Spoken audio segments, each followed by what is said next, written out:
Assalamualaikum warahmatullahi wabarakatuh. Alhamdulillah, saya Herlan Firmansyah. Pada video kali ini bisa bersilaturahmi kembali secara virtual untuk berbagi tentang materi APBN. Pada kali ini khusus saya akan memberikan materi terkait dengan jenis-jenis belanja negara setelah sebelumnya saya berbagi tentang sumber-sumber pendapatan negara. Sebelum melanjutkan, apa kabar semuanya? Semoga kita dalam keadaan sehat walafiat, tetap semangat, walaupun dalam keadaan pandemi. Insya Allah kita tetap semangat belajar, mengembangkan ilmu kita agar kita bisa menjadi insan generasi manusia yang bermanfaat bagi sesama, bagi umat, bagi bangsa, bagi agama. Khairun nas anfa'uhum linnas. Manusia yang paling baik itu adalah manusia yang bisa memberikan manfaat bagi sesama, bagi orang lain. Nah, ini kalau dikelompokkan dan disederhanakan, belanja negara itu secara umum ada dua. Belanja negara secara umum itu ada dua. Coba kita lihat contohnya ini dari APBN 2021 ya. Di sini ada pendapatan negara, sudah kita bahas di video sebelumnya. Nah, kali ini kita akan bahasnya belanja negara.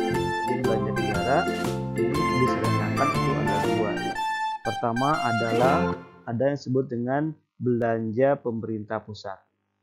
Jadi belanja negara dalam APBN itu ada dua. Yang pertama adalah belanja pemerintah pusat. Yang kedua adalah transfer ke daerah dan dana desa. Transfer ke daerah dan dana desa. Kita bahas satu-satu ya. Nah, sebelum dibahas lebih jauh tentang definisinya, kita lihat data APBN 2021 agar materi kita kontekstual. Nah, seperti apa struktur APBN kita terkait dengan pos belanja pemerintah pusat dan transfer ke daerah, ya, juga dana desa. Nah, kita bisa melihat bahwa total belanja negara tahun 2021 itu adalah 2.750 triliun. Ya, jadi hampir 3.000 triliun belanja negara kita. Nah, hampir 3.000 triliun. Nah, dari 2.750 triliun itu dibagi menjadi dua. 71%-nya itu adalah belanja pemerintah pusat. Sisanya 29% itu ditransfer ke daerah dan ke desa. Ya, ada yang langsung ke dana desa karena model pembangunan kita itu sekarang ada desentralisasi yang diantaranya bertumpu kepada desa sebagai pusat pembangunan. Nah, berdasarkan presentase itu berapa nilainya? Ada di sini nih, ya. Jadi kalau belanja pemerintah pusat ada 1.954 triliun, sisanya adalah 795,5 triliun itu transfer ke daerah dan dana desa. Nah, itu gambaran struktur APBN 2021 Indonesia berdasarkan kategori dua jenis belanja ini.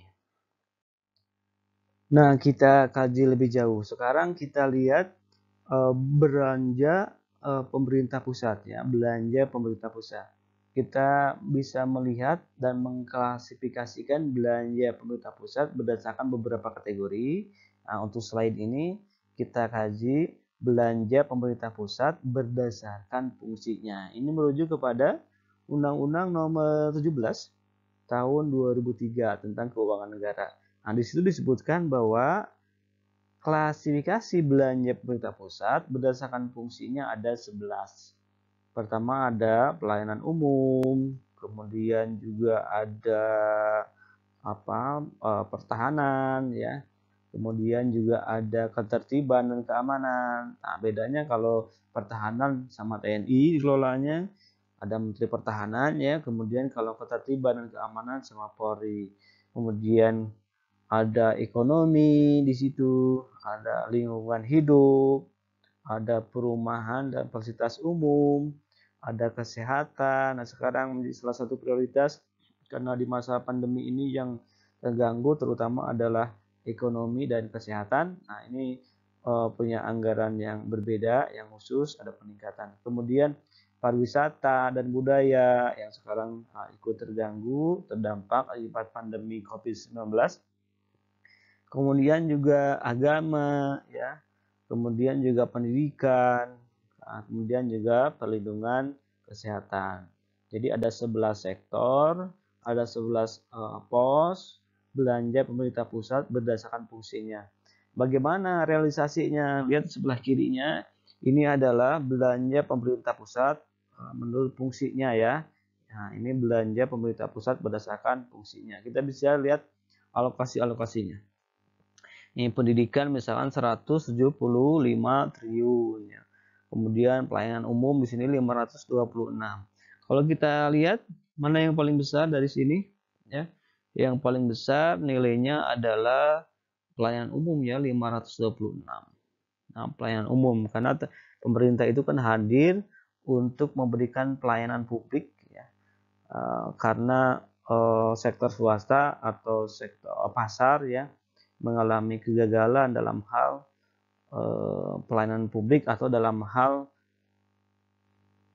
menyediakan sektor-sektor yang menguasai hajat orang banyak. Memang perundangan juga itu diharuskan oleh pemerintah terkait dengan ini sehingga sektor ini alokasinya sangat besar ya. Kemudian kita lihat sektor ekonomi berapa? 511. Ini termasuk sektor prioritas nih ya. Sekarang ada pemulihan ekonomi kan. Program pemulihan ekonomi setelah pandemi ini 511 triliun ya.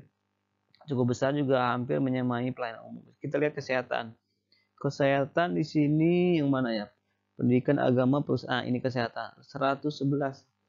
Lebih kecil ya dibanding ekonomi ya. Berarti pemerintah kita fokus pada pemulihan ekonomi ya. Pemulihan ekonomi ini tahun 2021 ini. Ini gambaran secara umum realisasi pos-pos anggaran 2021 sebagai contoh ya, contoh dari pos-pos belanja pemerintah pusat berdasarkan fungsinya. Agar materi kita kontekstual, jadi kita lihat ketika ada 11 pos ini bagaimana realisasinya, kita lihat di sini. Apa yang menentukan besar kecilnya tiap pos? Tentunya adalah program strategis nasional atau bisa juga rencana kerja tahunan pemerintah ya. Karena APBN itu berbanding lurus atau equal atau selaras dengan program tahunan pemerintah. Misalkan 2021 itu pemerintah atau presiden fokusnya akan membangun sektor apa atau bidang apa. Maka bidang itu tentu anggarannya akan lebih besar daripada bidang yang lainnya. Nah, yang kedua ada klasifikasi belanja pemerintah pusat berdasarkan jenisnya. Jadi kalau tadi berdasarkan fungsinya, kalau sekarang berdasarkan jenisnya. Berdasarkan jenisnya merujuk kepada undang-undang yang tadi sudah disampaikan 17/2003 itu ada 8 pos belanja pemerintah pusat berdasarkan jenisnya. Ada belanja pegawai, ada belanja barang, ada belanja modal, ada belanja bunga utang, ada subsidi, ada belanja hibah, ada juga belanja sosial, ada juga belanja lain-lain. Nah, ini 8 kelompok ini menjadi pos belanja negara berdasarkan jenisnya. Kita bahas satu-satu masing-masing pos pengeluaran atau belanja tersebut. Nah, yang pertama belanja pegawai. Nah, belanja pegawai itu adalah belanja yang digunakan untuk membiayai kompensasi. Ya, kompensasi dalam bentuk uang atau barang yang diberikan kepada pegawai pemerintah pusat. Termasuk pensiunan juga. Anggota TNI, pejabat negara, baik yang bertugas dalam negeri maupun di luar negeri. Misalkan duta besar, konsul yang tugasnya di luar negeri. Sebagai imbalan atas pekerjaan yang telah dilaksanakan. Kecuali pekerjaan yang berkaitan dengan pembentukan modal. Jadi ini kalau belanja pegawai, kalau pembentukan modal itu ada belanja modal. Jadi kalau belanja pegawai untuk kompensasi dari personalia negara ya, aparatur sipil negara, TNI, Polri dan lain sebagainya. Penggajiannya atau kompensasi itu. Kemudian ada belanja barang. Nah, kalau belanja barang itu adalah pengeluaran untuk pembelian barang dan atau jasa yang habis pakai untuk memproduksi barang dan atau jasa yang dipasarkan. Jadi yang habis pakai. Habis pakai itu maksudnya gimana? Dalam 1 tahun barang-barang tersebut ya udah habis pakai. Tidak bisa dipakai untuk lebih dari 1 tahun. Ya, misalkan ATK ya. Barang-barang yang memang itu habis pakai ya. Habis pakai yang kalau lebih dari 1 tahun nanti ada di belanja modal. Nah, berikutnya ini belanja modalnya. Belanja modal itu pengeluaran untuk pembayaran perolehan aset dan atau menambah nilai aset tetap yang memberikan manfaat lebih dari 1 periode akuntansi atau 1 tahun. Dan melebihi batas minimal kapitalisasi aset tetap lainnya yang didapat oleh pemerintah. Jadi yang nilainya di bawah 1 tahun yang habis pakai itu belanja barang. Kalau di atas 1 tahun itu belanja modal. Misalnya pemerintah membebaskan tanah, ya, membebaskan tanah atau membangun gedung, nah, itu juga termasuk yang di atas 1 tahun. Kemudian ada pembayaran utang bunga utang. Nah, kalau apa itu? Belanja pemerintah pusat yang digunakan untuk pembayaran atas kewajiban penggunaan pokok utang. Jadi kalau misalkan pemerintah meminjam dana untuk pembangunan ke negara lain, kemudian ke swasta, ya itu harus dibayar bunganya. Nah, itu harus dicicil dari APBN kita setiap tahunnya. Itu belanja bunga utang. Kemudian subsidi. Nah, subsidi ini adalah alokasi anggaran yang diberikan kepada perusahaan atau lembaga yang memproduksi, menjual, mengekspor, atau mengimpor barang dan jasa yang memenuhi hajat orang banyak sedemikian rupa sehingga harga jualnya dapat terjangkau oleh masyarakat. Misalkan BBM ya, bensin, itu berarti pemerintah memberikan subsidi ke Pertamina sehingga harga bensin bisa terjangkau oleh masyarakat. Ya. Listrik, pemerintah juga memberikan subsidi kepada PLN. Nah, PLN karena pemerintah memproduksi listrik kan, atau barang-barang lain, ya, pupuk. Nah, bisa juga itu diberikan subsidi sehingga harga pupuk bisa terjangkau oleh petani, itu subsidi. Nah, berikutnya ada belanja hibah. Belanja hibah itu merupakan belanja pemerintah pusat dalam bentuk uang, barang, atau jasa dari pemerintah kepada BUMN, kepada pemerintah negara lain, kepada lembaga, bukan kepada ya, dari BUMN, dari pemerintah negara lain, dari lembaga organisasi internasional, ya. Kemudian pemerintah daerah khususnya pinjaman dan atau hibah luar negeri. Nah, itu hibah. Hibah itu tentu tidak mengikat ya. Tidak mengikat. Jadi sifatnya itu belanja pemerintah pusat dalam bentuk uang atau barang atau jasa dari pemerintah kepada BUMN itu. Jadi belanja hibah ya. Dari pemerintah kepada BUMN, pemerintah negara lain, sifatnya itu hibah. Hibah itu ya bisa berupa uang, juga bisa barang atau jasa. Itu hibah ya.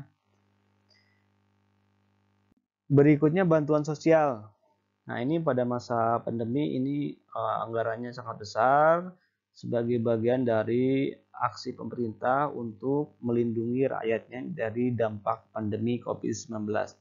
Nah, bantuan sosial itu adalah transfer uang atau barang yang diberikan kepada masyarakat melalui kementerian atau lembaga dan atau pemerintah daerah guna melindungi masyarakat dari kemungkinan terjadinya risiko sosial.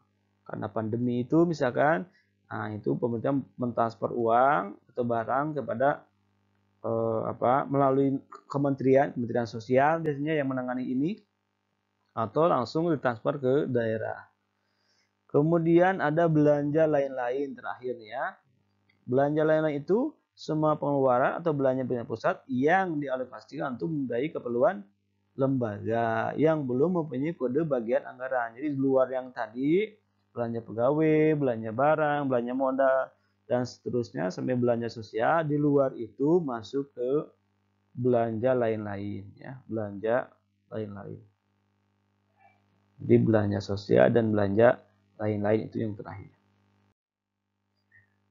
Itu yang pertama tadi ya, jadi belanja pemerintah pusat bisa dikategorikan berdasarkan fungsinya, ya, bisa juga dialokasikan sebagaimana tadi disampaikan di slide yang terakhir. Kemudian yang kedua, ada transfer ke daerah dan dana desa. Ini pos belanja negara yang kedua, ya. Jadi yang pertama, pos belanja negara dalam APBN itu ada belanja pemerintah pusat, dan yang kedua adalah transfer ke daerah dan dana desa. Nah, transfer ke daerah dan dana desa bisa dilihat dari contohnya ini dari APBN 2021 nih, ya. Ini ada grafik perkembangan dari 2016 sampai dengan 2021. Grafiknya bisa kita lihat memang berfluktuasi tergantung kepada pos anggaran yang dimiliki oleh negara, ya. Posisi terakhirnya tentunya adalah ini, ya. Posisi terakhirnya di anggaran 2021, ya. Nah, kita uraikan satu-satu. Pertama, transfer ke daerah. Apa itu transfer ke daerah? Transfer ke daerah itu adalah dana dari APBN yang ditransfer kepada pemerintah daerah. Dalam hal ini adalah provinsi, kabupaten, dan kota. Tentu masuk menjadi bagian dari pendapatan APBN. Ya.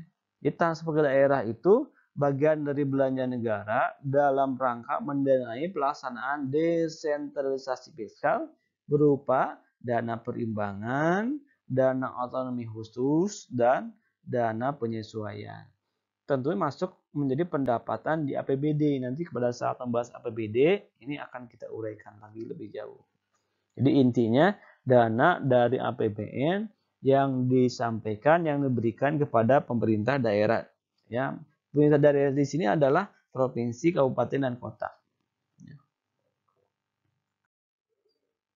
Nah ini tadi ya, kita bisa kategorikan jenis-jenis transfer daerah itu ada 3 ya, dana perimbangan, dana otonomi khusus, sama dana penyesuaian. Itu ada 3 posnya.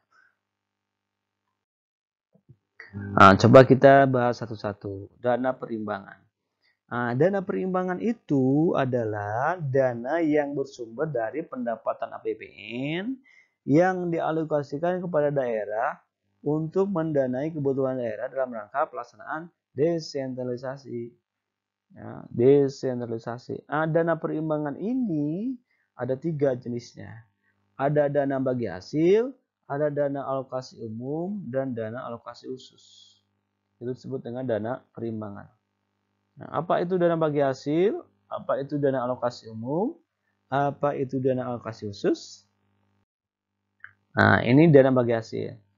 Dana bagi hasil itu adalah dana yang bersumber dari pendapatan APBN yang dialokasikan kepada daerah berdasarkan persentase tertentu untuk mendanai kebutuhan daerah dalam rangka pelaksanaan desentralisasi. Nah, contohnya misalkan dana bagi hasil dari pajak, ya, dari pajak. Nah, dari pajak, kemudian dari pengelolaan sumber daya alam yang sumber daya alam itu berada di daerah. Ya, misalkan di Indramayu ada kilang Balongan, nah itu ada bagi hasilnya dari pemerintah pusat kepada pemerintah daerah. Atau ada pengelolaan sumber daya minyak di daerah Papua, emas, ya, atau ada batu bara di Kalimantan. Nah itu ada kontribusi bagi daerah di mana sumber daya alam itu berasal atau di mana sumber daya alam itu dikelola oleh negara. Nah, nanti ada bagi hasilnya untuk daerah. Kemudian, nah ini dana alokasi umum. Dana alokasi umum itu adalah dana yang bersumber dari pendapatan APBN yang dialokasikan kepada daerah dengan tujuan pemerataan. Ya, pemerataan kemampuan keuangan daerah untuk mendanai kebutuhan daerah dalam rangka pelaksanaan desentralisasi. Jadi ini diberikan dalam rangka itu.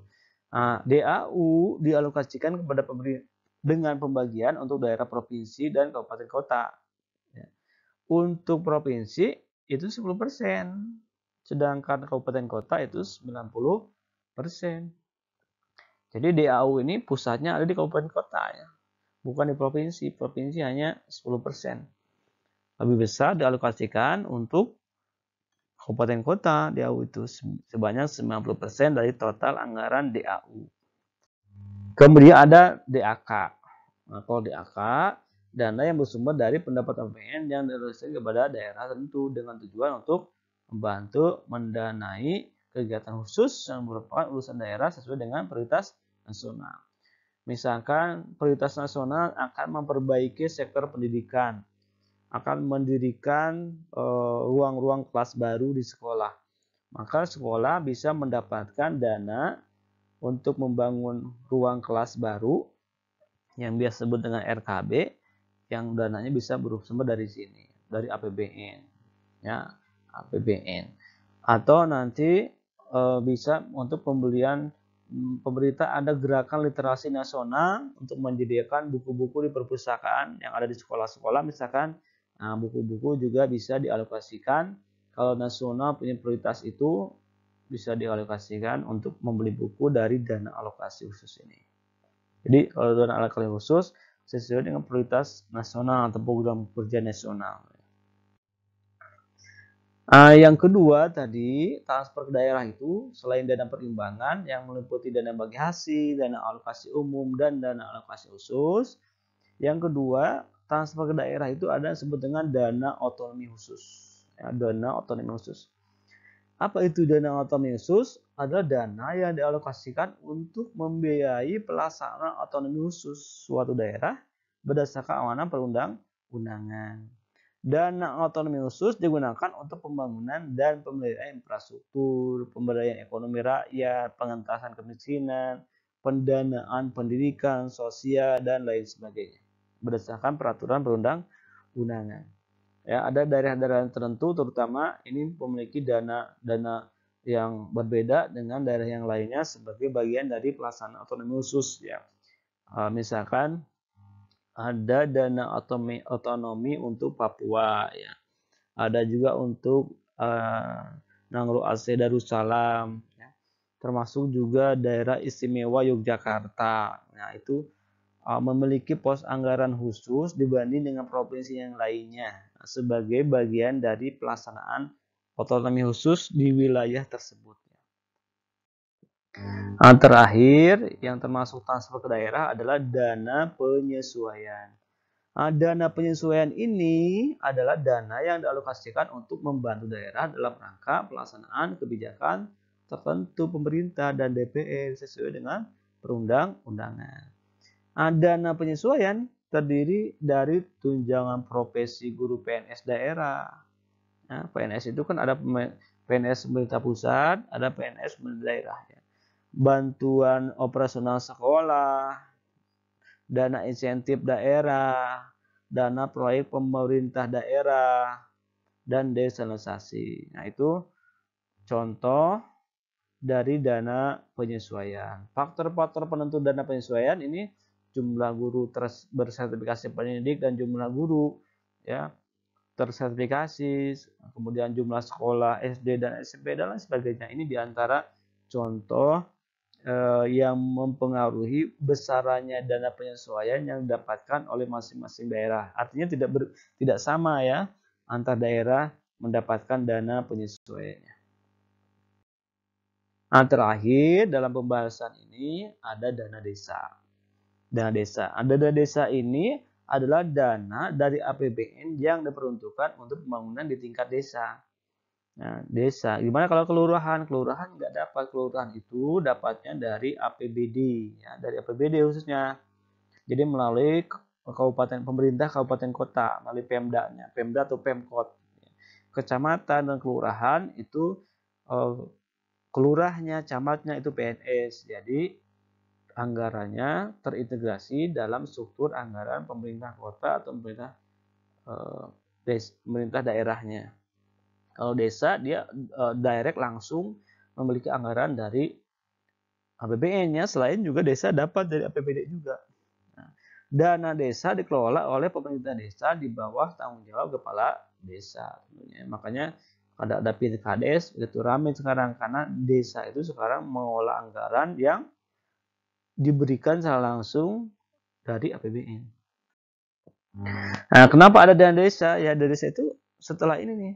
Jadi setelah lahirnya Undang-Undang Nomor 6 2014. Jadi kalau sebelum 2014 tidak ada dana sebesar dana desa seperti sekarang.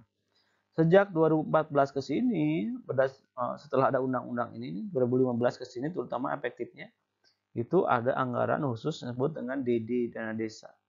Makanya desa-desa sekarang berkembang ya, bangunannya bagus, rata-rata punya ambulan ya, punya BUMDes, badan usaha milik desa, punya sarana-sarana infrastruktur yang bisa melayani langsung masyarakat, punya jalan yang dibangun oleh desa karena dia punya anggaran khusus dari APBN. Bahkan ada sebagian daerah yang terbesarnya dana desanya di atas 1 miliar.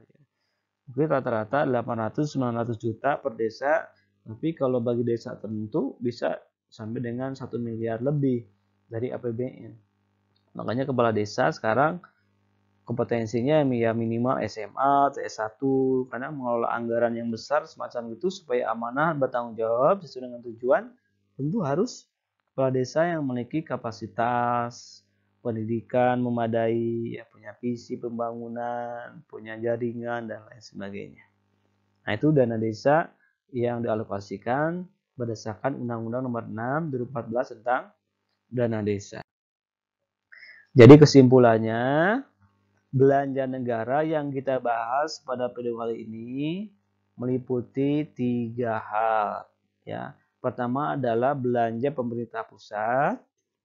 Tadi bisa dikelompokkan. Nah, udah dibahas di slide sebelumnya. Kemudian yang kedua ada transfer ke daerah. Tadi juga sudah dibahas klasifikasinya. Dan terakhir dana desa. Kalau dalam struktur APBN, nomor 2 dan 3 disatukan. Jadi ada 2 pos secara umum. Belanja pemerintah pusat, yang keduanya transfer ke daerah dan dana desa. Nah, supaya lebih rinci pada video ini saya urai menjadi 3 ya. Belanja pemerintah pusat, transfer ke daerah dan dana desa itu jenis belanja negara dalam struktur APBN. Nah, itu materi yang saya sampaikan. Untuk mengkaji lebih jauh, ini ada buku yang saya rekomendasikan, buku yang saya tulis. Ya, yang saya tulis ini penulisnya Herlan Firmansyah, Diana Nudiansyah, penerbitnya Grafindo Bandung. Di buku ekonomi kelas 2 ini atau kelas 11 ya, ada 3 seri kan. Seri ke-1, seri ke-2, seri ke-3. Nah, ini tentang APBN ada di buku seri yang kedua. Silakan bisa didapatkan di toko buku terdekat, di marketplace, toko buku online bisa didapatkan agar bisa mengkaji deskripsi lebih jauh tentang materi yang disampaikan pada video kali ini. Nah, itu saja materi yang saya sampaikan kali ini. Mohon maaf kalau ada kekurangan. Terima kasih. Jika ada pertanyaan bisa sampaikan di kolom komentar. Saya akan upload di YouTube video yang saya sampaikan barusan, atau nanti bisa kirim melalui email pertanyaan-pertanyaan untuk bisa dikaji lebih jauh. Terima kasih. Mohon maaf. Mudah-mudahan kita semua sehat selalu. Assalamualaikum warahmatullahi wabarakatuh.